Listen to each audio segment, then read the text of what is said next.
Hi friends, welcome to the trending editor Abhi YouTube channel. ಈ ವಿಡಿಯೋದ ಕೊನೆಯಲ್ಲಿ ಒಂದು ಪ್ರಾಜೆಕ್ಟ್ನ ಸ್ಕ್ಯಾನರನ್ನು ಕೊಟ್ಟಿರ್ತೀನಿ. ಸ್ಕ್ಯಾನರ್ನ ಕೊನೆಯಲ್ಲಿ ಕೊಟ್ಟಿರ್ತೀನಿ. ಈ ವಿಡಿಯೋದ ಲಾಸ್ಟಲ್ಲಿ ಸ್ಕ್ಯಾನ್ ಮಾಡ್ಕೊಳ್ಳಿ. ಪ್ರಾಜೆಕ್ಟು ಅಲರ್ಟ್ ಮೋಷನ್ಗೆ ಇಂಪೋರ್ಟ್ ಆಗುತ್ತೆ. ಸೊ ಹಾಯ್ ಫ್ರೆಂಡ್ಸ್, ನಿಮಗೆ wedding anniversary video, birthday video ಹಾಗೂ ನಾನು ಯೂಟ್ಯೂಬ್ನಲ್ಲಿ ಹಾಕೋ ಎಲ್ಲ ವಿಡಿಯೋಗಳು ಯಾವುದಾದರೂ ನಿಮಗೆ ಮಾಡಲು ಬರದಿದ್ದರೆ ನಾನು ಕಡಿಮೆ ಬೆಲೆಯಲ್ಲಿ ಎಡಿಟ್ ಮಾಡಿ ಕಳುಹಿಸುತ್ತೇನೆ. ಯಾರಿಗಾದರೂ ವಿಡಿಯೋ ಕ್ರಿಯೇಟ್ ಮಾಡಿ ಕೊಡಬೇಕಾಗಿದ್ದರೆ ಸ್ಕ್ರೀನ್ ಮೇಲೆ ಕಾಣುತ್ತಿರುವ ನಂಬರ್ಗೆ ವಾಟ್ಸಪ್ನಲ್ಲಿ ವಿಡಿಯೋ ಬೇಕಾಗಿದೆ ಅಂತ ಮೆಸೇಜ್ ಮಾಡಿ.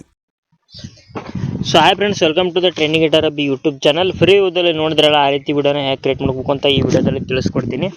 ವಿಡಿಯೋನ ಕೊನೆವರೆಗೂ ನೋಡಿ, ಅಂದರೆ ಪೂರ್ತಿ ಅರ್ಥ ಆಗುತ್ತೆ, ಇಲ್ಲಾಂದರೆ ಚೆನ್ನಾಗಿ ಅರ್ಥ ಆಗಲ್ಲ ಫ್ರೆಂಡ್ಸ್. ಯಾವ ರೀತಿ ಮಾಡಬೇಕಪ್ಪ ಅಂತಂದರೆ, ವಿಡಿಯೋ ಲಾಸ್ಟಲ್ಲಿ ಪ್ರಾಜೆಕ್ಟನ್ನು ಸ್ಕ್ಯಾನರನ್ನು ಕೊಟ್ಟಿರ್ತೀನಿ. ವಿಡಿಯೋ ಲಾಸ್ಟಲ್ಲಿ ಅದನ್ನು ಹೇಳಿದ್ದೀನಿ ಹೆಂಗೆ ಇಂಪೋರ್ಟ್ ಮಾಡಬೇಕು ಅಂತ. ಅದನ್ನು ಇಂಪೋರ್ಟ್ ಮಾಡ್ಕೊಂಬಿಡಿ. ಇಂಪೋರ್ಟ್ ಮಾಡ್ಕೊಂಡ ನಂತರ ಈ ರೀತಿ ಒಂದು ಪ್ರಾಜೆಕ್ಟ್ ಇಂಪೋರ್ಟ್ ಆಗುತ್ತೆ. ಆದ ನಂತರ ಈ ಪ್ರಾಜೆಕ್ಟನ್ನು ಓಪನ್ ಮಾಡ್ಕೊಳ್ಳಿ. ಓಪನ್ ಮಾಡ್ಕೊಂಡ ನಂತರ ಈ ರೀತಿ ಬರುತ್ತೆ ಫ್ರೆಂಡ್ಸ್.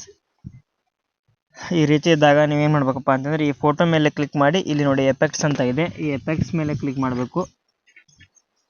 ಇಲ್ಲಿ 3 ಡಾಟ್ಸ್ ಇದೆ ನೋಡಿ, ಮೂಲೆಯಲ್ಲಿ 3 ಡಾಟ್ಸ್ ಇದೆಯಲ್ಲ, 3 ಡಾಟ್ಸ್ ಮೇಲೆ ಕ್ಲಿಕ್ ಮಾಡಬೇಕು. ಇಲ್ಲಿ ಮೇಲೆ ಕಾಪಿ ಎಫೆಕ್ಟ್ ಅಂತ ಇದೆಯಲ್ಲ, ಕಾಪಿ ಮಾಡ್ಕೊಬೇಕು. ಇಲ್ಲಿ ಕಾಪಿ ಮಾಡ್ಕೊಂಡ್ರೆ ತಾನೇ ಅಲ್ಲಿ ಪೇಸ್ಟ್ ಮಾಡೋಕ್ಕಾಗೋದು. ಕಾಪಿ ಮಾಡ್ಕೊಳ್ಳಿ. ಆಮೇಲೆ ಈ ಫೋಟೋನ ಡಿಲೀಟ್ ಮಾಡಬೇಕು. ಇಲ್ಲಿ ಮೇಲೆ ಡಿಲೀಟ್ ಆಪ್ಷನ್ ಇರುತ್ತೆ. ಮೇಲೆ ಪ್ಲಸ್ ಐಕನ್ ಮೇಲೆ ಕ್ಲಿಕ್ ಮಾಡಿ, ಮೀಡಿಯಾ ಮೇಲೆ ಕ್ಲಿಕ್ ಮಾಡಿ, ನಿಮ್ಮ ಒಂದು ಫೋಟೋವನ್ನು ಸೆಲೆಕ್ಟ್ ಮಾಡ್ಕೋಬೇಕು. ನಿಮ್ಮ ಒಂದು ಫೋಟೋನ ಸೆಲೆಕ್ಟ್ ಮಾಡ್ಕೊಳ್ಳಿ. ನಾನು ಈಗ ಸುಮ್ಮನೆ ಸೆಲೆಕ್ಟ್ ಮಾಡ್ಕೊಂಡಿದ್ದೀನಿ. ನಿಮ್ಮ ಫೋಟೋನ ನೀವು ಸೆಲೆಕ್ಟ್ ಮಾಡ್ಕೊಳ್ಳಿ. ಈ ಥರ ಆ್ಯಡ್ ಮಾಡ್ಕೊಂಡ್ಬಿಟ್ಟು, ಬೇಡ ಬಿಡಿ, ನಿಮ್ಗೆ ಕ್ಲಿಯರ್ ಫೋಟೋ ತೋರಿಸ್ತೀನಿ. ಇಲ್ಲಿ ನೋಡಿ, ಈ ಥರ ನಿಮ್ಮ ಒಂದು ಫೋಟೋನ ಆ್ಯಡ್ ಮಾಡ್ಕೋಬೇಕಾಗುತ್ತೆ.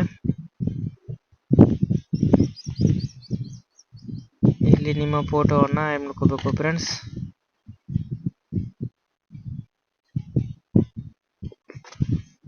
ಇಲ್ಲಿ ನಿಮ್ಮ ಫೋಟೋವನ್ನು ಈ ಥರ ಆ್ಯಡ್ ಮಾಡ್ಕೊಳ್ಳಿ. ಈ ಥರ ಕೆಳಗಡೆ ತೊಗೊಂಬರ್ಬೇಕು. ಇಲ್ಲಿ ನೋಡಿ, ಈ ಥರ ಒಂದು ಫೋಟೋ ಸೆಟ್ ಆಗುತ್ತೆ. ಇಲ್ಲಿ ಸೆಕೆಂಡ್ ಬೀಟ್ವರೆಗೂ ಹಾಕೊಂಡ್ಬಿಟ್ಟು ಆ ಫೋಟೋಗೆ ಎಫೆಕ್ಟ್ಸ್ ಕಾಪಿ ಮಾಡಿದ್ವಲ್ಲ, ಎಫೆಕ್ಟ್ಸ್ ಮೇಲೆ ಬಂದುಬಿಡಿ.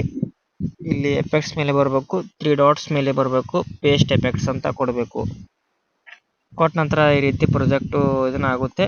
ಆದ ನಂತರ ಇಲ್ಲಿ ಮೇಲೆ ಸೇವ್ ಆಪ್ಷನ್ ಮೇಲೆ ಕ್ಲಿಕ್ ಮಾಡಿ, ಸೇವ್ ಅಂತ ಕೊಟ್ಟರೆ ವಿಡಿಯೋ ಸೇವ್ ಆಗಿ ಸ್ಟಾರ್ಟ್ ಆಗುತ್ತೆ. ಸೇವ್ ಆದಮೇಲೆ ಅಲ್ಲಿ ಸೇವ್ ಅಂತ ಒಂದು ಆಪ್ಷನ್ ಕಾಣ್ತಿರುತ್ತೆ, ಅದರ ಮೇಲೆ ಕ್ಲಿಕ್ ಮಾಡಿದ್ರೆ ನಿಮ್ಮ ಒಂದು ಗ್ಯಾಲರಿಲಿ ಸೇವ್ ಆಗುತ್ತೆ ಫ್ರೆಂಡ್ಸ್. Thank you.